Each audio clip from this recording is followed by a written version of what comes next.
A fox is anything or anyone that tries to ruin or disable God's purpose or blessing for your life. Don't let the little foxes destroy your vine. And we're back! I'm Mr. Bones. We are back. Oh, goody. I need some encouragement. Dr. Barry, do you know when the rapture might happen? Might happen? I have a few ideas. Oh, but Dr. Barry, could you make this a quickie message? I got a lot to do today. It's Independence Day. I got to see some fireworks.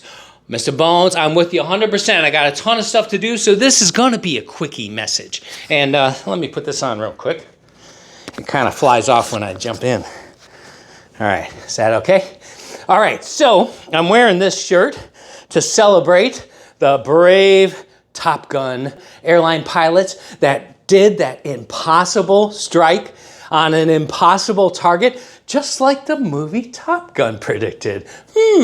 How interesting. What a coincidence, right? So, yes, I'm feeling extra patriotic. America is doing great, right? At least what it's supposed to be. But what I want to do is give you a window into our thought process, because this message is so encouraging. This message is throughout the entire Bible. This understanding is different than what people thought for thousands of years. Do you understand that? That's huge. But we know it is the truth, because we who understand this, I'll tell you, especially for me, I was sitting with God. As always, I ask him, as he instructed in Psalm 119, order my steps through your word. Lead me with your Holy Spirit to show me what you want me to see. Not what I want to see in here, but show me what you want me to see. And sometimes I'm in books that I do not understand why I'm there, because I want to look for the rapture.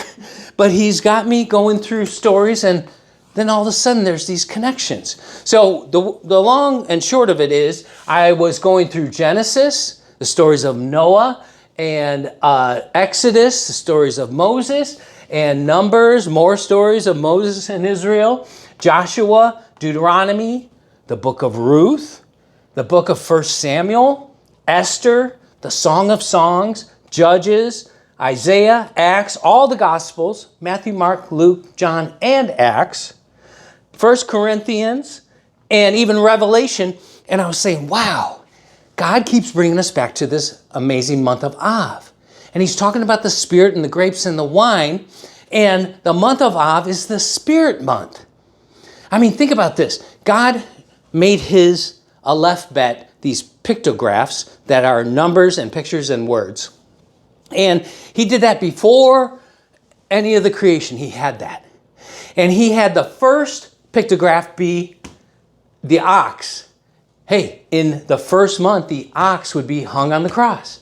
And the third pictograph would be the foot. Well, in the third month, they traveled to Mount Sinai to meet God.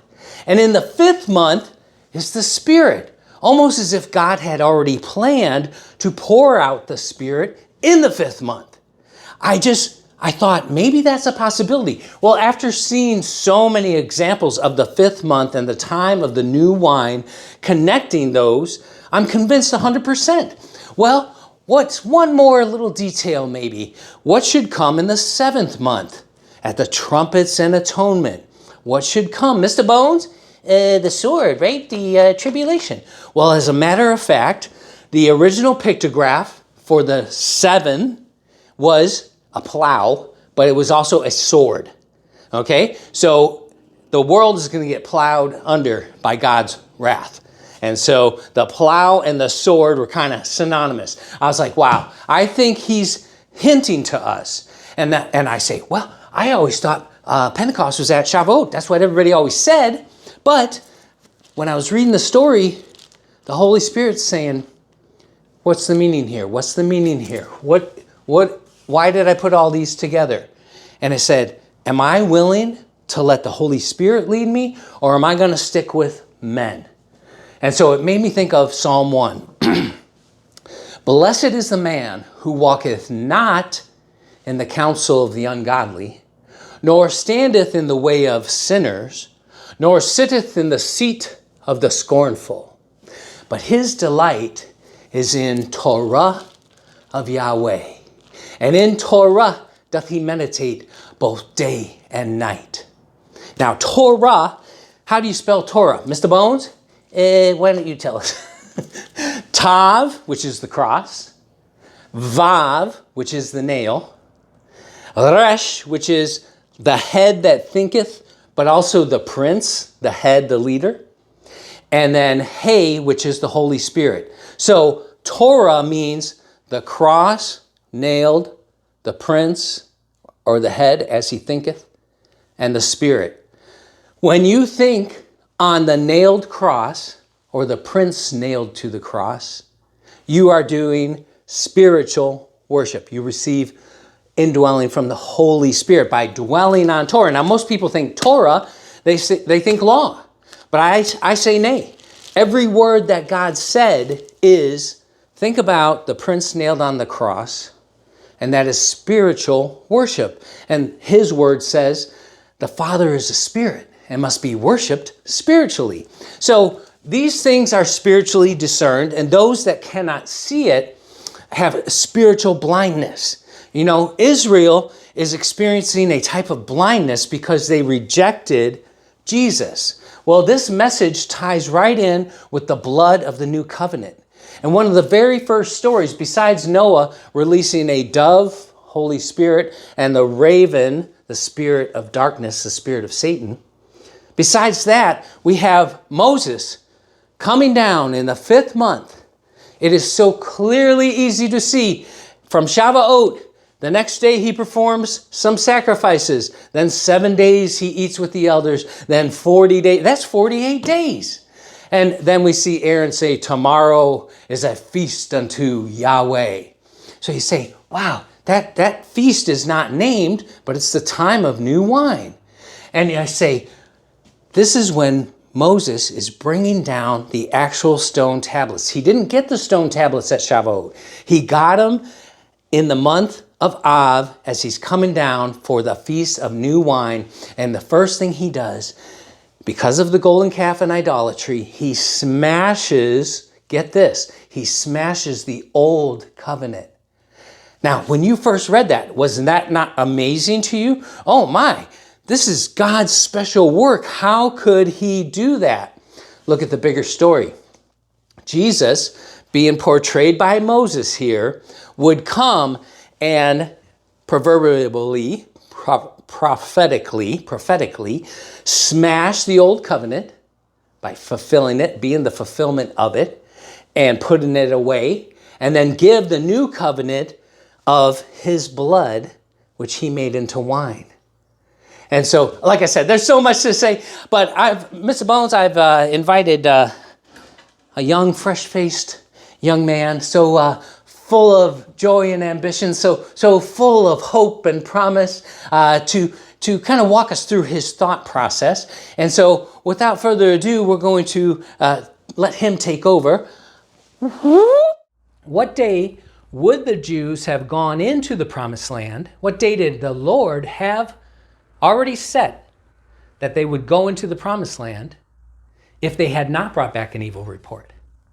So they brought back the evil report. This was the year after this incident, and we're at the 9th and 10th of Av. They had spied for 40 days. So that brings us from the 3rd month to now the 10th day of the 5th month. They spied for 40. See how we always replay it. And if they would have all given a good report, they would have gone into the promised land on the 9th and 10th. That's the day they would have gone in. That was the day was planned to go in. But because of the evil report, for every day that you gave it an evil report and spied out the land, you're going to walk 40 years through the wilderness. 40 times 50 is 2,000 years. So it's like we've been walking 40 jubilees through the wilderness because of disbelief. But they would have gone in on the 9th and 10th of Av. Go up to the story of Noah. Noah, the ark comes to rest on the mountains of Ararat, which means reverse the curse, on the 17th day of what would equate to the 1st month. That's Resurrection Day. So the curse was reversed when Jesus came out of the grave. Not when he went to the cross, not when he died, not when he was buried, but when he came out and beat death, that's when the curse was reversed on the world. Then the waters continue to all the way down till the first day. It says the first day of the 4th month. He gives us a timeline because he wants us to start counting. When he gives us a date, you're supposed to start counting. And then he says 40 days later, which brings you to the 9th and 10th of Av, he says, all right, now he opens the door of the ark of the reverse the curse. This is now Jesus, and Jesus is our ark. He's in heaven. He opens the door of heaven, sends out a dove, sends out a raven. The raven comes down and goes to and fro, never comes back. The dove comes right back. This was one of the reasons that when I first found this 2 years ago, so I started my channel, I thought, Shavuot, Shavuot, Shavuot. And it was June 6th back then in 2020. After that passed, I went digging into the story of Exodus and just rereading, and that's when I found the truth of this second mountain trip. And I said, I think we found the rapture. Ever since that date, which was only like 6 or 7 videos in, the next 100 videos I've done, I've been sticking with this. This has never changed. This is never erased. And nobody's talking about this second mountain trip. Nobody's talking about this 5th month. That has not been fulfilled. But it coincides exactly with the story of Noah. So I always thought, well, the only thing that's not great is the dove goes out and then comes back. See, because I'm thinking the Holy Spirit's living in us. And when God calls, the Holy Spirit just leaves. But here's the truth. When the 2 witnesses die in the middle of the tribulation, it says the Spirit of God enters into them. Now, don't you think those guys had the Spirit already? Right? The Spirit of God enters into them. They stand up on their feet. Then he calls them up. And then immediately after, this is Revelation 11:11. You can go ahead and read this. He calls them up, and then there's a great earthquake. Because I have always thought when he calls them up, come up here, that there's going to be a great earthquake and dead bodies of the saints are going to come up, and that's a mid-tribulation snatching of the tribulation saints. That's what I believe. But, so I thought, oh, if only the dove just went straight to it. But, so that was the only thing I had a hiccup with. But now it makes sense. We have a portion of the Holy Spirit, but we don't have the full indwelling of the Holy Spirit, which will burst this old grape skin off, and I'll have a new immortal body. Okay? So, the Spirit has to be released from heaven, come down, find no rest for the sole of its feet. He'll change us all in the twinkling of an eye, then come right back and go into that ark for 7. Meanwhile, the raven has been down here to and fro for 7. Okay? So, that prophecy being exactly 9th and 10th of Av, I was like, that's the exact rapture prophecy. God, are you also telling us that's the date of it? Because that makes perfect sense.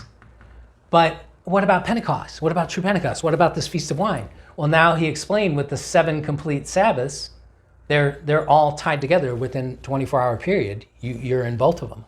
So the day of Pentecost could fully come, which would begin the 9th day, and then the prophecy could be fulfilled.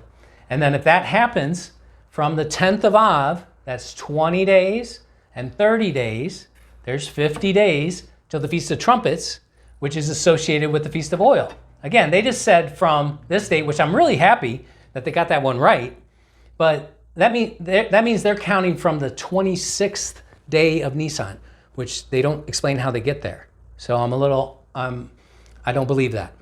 I believe unleavened bread ends the 21st. The morrow after that Sabbath, complete Sabbath, is the 22nd. That's the day of first fruits.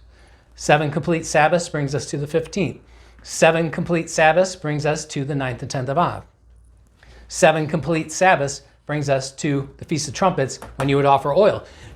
They only know to blow the trumpets on the Feast of Trumpets, but there's not an offering. But there is an oil offering in the book.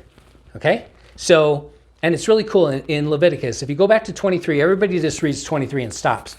But on the next page, you start in Leviticus 24, and it says, And the Lord spake to Moses, saying, Command the children of Israel that they bring unto thee pure olive oil beaten for the light, to cause the lamps to burn continually. So he had just finished, he talked about Passover, unleavened bread, and first fruits. Then he talks about the first fruit of the wheat and Shavuot. Then he talks about the Feast of Trumpets, Day of Atonement, and Tabernacles. He continues talking about tabernacles. Chapter 24, Lord spoke to Moses, bring beaten olive oil, which would coincide with the Feast of Trumpets. What about the wine? It's like the Feast of Wine was taken away from the Jews. Like the Feast of Wine, the new covenant, the blood of the new covenant was taken away from the Jews, but offered to the Gentiles. It seems like the Feast of Wine was not one of their feasts, but we see a Gentile king in the book of Esther 4 times talk about the banquet of wine. And we also see that when these guys come down, Moses and Joshua, that in the Septuagint, it actually says they've started the banquet of wine. So I think that's what's going on. And in Joel it says, new wine will be cut off from your mouth. So, Jesus fulfilled Passover, unleavened bread, first fruits, walked for 7 Sabbaths, completed Shavuot. Then he's gone. They go through testing on the 9th and 10th of Av, or on the 8th of Av, when the day of Pentecost, the 50th day, had fully come, 7 complete Sabbaths and the morrow after. They received the Holy Spirit and spoke in tongues and were accused of new wine, because it was the Feast of New Wine. Then Moses goes back up to make atonement. Jesus has dropped the Holy Spirit, and he is up making atonement. He will return at the end, if you can see down here. He'll return at the end, covered in the high priest atonement rags of white. Everybody's in white, but his are dipped in blood like the high priest would be. Theirs are always dipped in blood because of the sacrifice. So he comes back and his face is glowing because he comes back on Day of Atonement. And it says the scroll is rolled back and they can see him who sat on the throne. Jesus fulfilled Passover, unleavened bread, first fruit, fulfilled Shavuot, the portion he needed to, did nothing of this 5th month. Time out. When I said that nothing happened in the 5th month, that's according to those who reject the new wine Pentecost understanding. Okay? They would agree that Jesus fulfilled the 1st month, Passover, unleavened bread, and first fruits.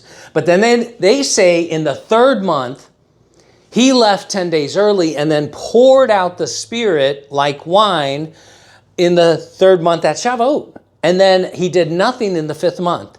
But they agree he will come back in the 7th month. So again, we're saying all of these stories that lead us to the 5th month and the grapes and the wine and the Holy Spirit are significant because Jesus himself said, this is all of what I said before, that I must fulfill all that is written in the law of Moses and in the prophets and in the Psalms about me. So all these stories are really about Jesus, and there's a lot going on in the 5th month. So we say, let's pay attention to what's going on in the 5th month. Okay? So, time in. The coming down, smashing the tablets, taking who's with God come up. He didn't do that. But this story is about him. This still needs to be done. We know he's going to do this at the end. He's going to come back with his face shining, and he's going to make the atonement, going to come back with the trumpet and gather them together and tabernacle with them.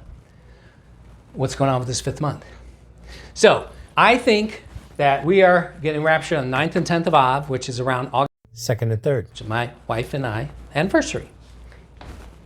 Happy anniversary. Oh, thanks. Nice to speak up there, Mr. Bones. Mini message. Oh, yeah, thank you. So I think it's 2nd and 3rd. And then I think there's hailstones and coals of fire and chaos, days of darkness, and then the timing necessary for the Antichrist to rise up, sign the covenant and at the beginning of the fall feast and start the 7-year covenant. In the midst, he'll break it down. Wow, you got old. Yeah, Mr. Bones, I don't mind telling you, this Rapture Watch has been hard on the community. It's been beating us up, and I think I've aged like 10 years in the last 2. But again, I hope that helps you to see. I'm going to post some pictures because a picture's worth 1,000 words. This is how we came to this. After we had this understanding that this feast must be a feast of wine, after I had it, after I had most of all of this, I said, when's the Jews' Feast of Wine? Boom, Tu B'Av popped up. I'm like, well, there must be something with 9th of Av also, because that's the highlighted date. And so sure enough, the story of them getting out of their graves was at the 9th and 10th of Av. They would sleep in the graves, and then some of them would rise, and 15,000 would be dead. Well, in the last year when nobody died, they waited until the 15th, the Tu B'Av. And since the curse was over, they created this great celebration. So everybody knows about the Feast of New Wine. You can just Google it. When's Israel's Feast of New Wine? It's their second biggest festival, and it's right on Google. So, Dr. Barry didn't invent this. I didn't go looking for it. The Holy Spirit opened my eyes to what was already there, according exactly as was prophesied in Daniel. Close up the books and seal this great mystery until the time of the end, the final generation, when the books will be opened and many will run to and fro through all the Bible stories and find out new stuff, and will understand God's purpose. So I hope you really grasp this. God was going to offer the cup of wine for them to drink at the foot of Mount Sinai at the 8th and 9th of Av. Instead, they got the wine cup of wrath, the burn-up golden calf, which is a testimony of adultery. And 3,000 died. If they would have drank that cup of wine, been faithful, got the cup of wine, that confirms the wedding. At that point, they're married. The proposal at Shavuot is not married. When they drink the wine cup is how a Jewish wedding is confirmed. At which point, the would-be bridegroom says, I go away to prepare a place for you. I'll come back and get you and lift you up and take you to my Father's house. So 1 year later, we had the 5th month was the story of when they would have drank the wine, but they got the wine cup of wrath. 1 year later, at the same 9th of Av, 8th and 9th of Av, they come out. Caleb and Joshua have grapes dripping with juice in between them, like someone hung between two thieves, and would spill his blood, being likened unto wine, the wine of the new covenant. And at that time, they would have gone into the Father's house. Just like in a Jewish wedding, there's a proposal, then the father and son bring the marriage covenant, and then they knock on the door. If they accept, the bride drinks the cup of wine. Now you're married. 1 year later, at the same time, I will come and bring you into the Father's house. That's what the story in Exodus is really about. And he says 3,000 died, and then they were cursed for the 40 years. I got to remind me of another point about that. But they would have gone into the Father's house on that very day. Okay? So with the 40-year curse, they were already 2 years into it. This would have been the 17th month.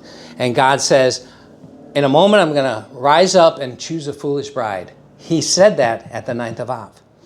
He said, in a moment, I'll rise up and smite you. He swore that on the 9th of Av. He pronounced the curse on them for 40 years. Is that right? 40? On the 9th of Av. And then over and over throughout Israel's history, they would experience tragedy on the 9th of Av. But listen to this. They were already 2 years into it, so it was only 38 more years of curse. So with Moses, he pronounces a 40-year curse, but it was only 38 more years. With Jesus being crucified in the year 32, a 40-year grace period was allotted to them, but 2 years were already served. So from 32, 38 more years of grace until the temple was destroyed on the 9th of Av. The final work of God before a period of silence was on that 9th of Av. But it was 38 years after the cross. Again, Moses, they were walking, they were in their second year, 9th of Av. He pronounces, now you will walk for 40 years. He says 40 years. Now, did God lie? No, he counted the first 2. I believe Jesus did something significant that the Pharisees should have recognized 2 years before he was on the cross. So God started counting 2 of those years, and then from 32 AD, 38 more years, just like with Moses, 38 more years, and then it was over. With Moses, the curse was over at the 9th of Av, and they waited a few more days till the 15th of Av and created the Feast of New Wine celebration, second biggest feast in Israel. For Jesus, 38 years more of grace. And then grace ended at the 9th of Av. So you see why we get excited about the time of the true Pentecost. Again, we got it from Bible stories. Then after we had it, we said, is there a Feast of New Wine? Well, lo and behold, the Dead Sea Scrolls say, yeah, it's actually 7 Sabbaths after Shavuot. So we got Passover, unleavened bread, 7 Sabbaths. Then we got Shavuot, 7 Sabbaths, brings us to the month of Av. Then from the month of Av, Feast of New Wine, you got 7 Sabbaths to the Feast of Trumpets, which is tied with the Feast of Oil. Okay? And oil is in Leviticus 24. The only thing that was left out was the wine. It's as if God had feasts that he had for Israel, but he withheld the most beautiful one that was going to be for the Gentiles. The most beautiful one was the wine cup of the new covenant, which Israel did not get. They did not receive that 2,000 years ago. They rejected it. They rejected the Feast of New Wine. They said, we want Moses and the law. Give us back the law. They can't wait to get their new temple, to start temple sacrifice. They want a sacrifice for all their sins. They want their own works to pay for their atonement. They want to bring the blood of bulls and goats, which can never bring forgiveness ever again. That's what they're heading on. They're clinging on to Moses. And Moses will be one of the 2 witnesses, Moses and Elijah, whom they highly esteem, both of them, the law and the prophets. And they will be the ones trying to convince them until 3.5 years when they lie dead in the streets. So I think I've said enough other than this, Mr. Bones. Let freedom ring. Let the white dove sing. Let the whole world know that that day is a day of reckoning. Let the weak be strong. Let the right be wrong. Roll the stone away. Let the guilty pay. It's Independence Day. Da da da da da da da da da da da da da da. Over and out.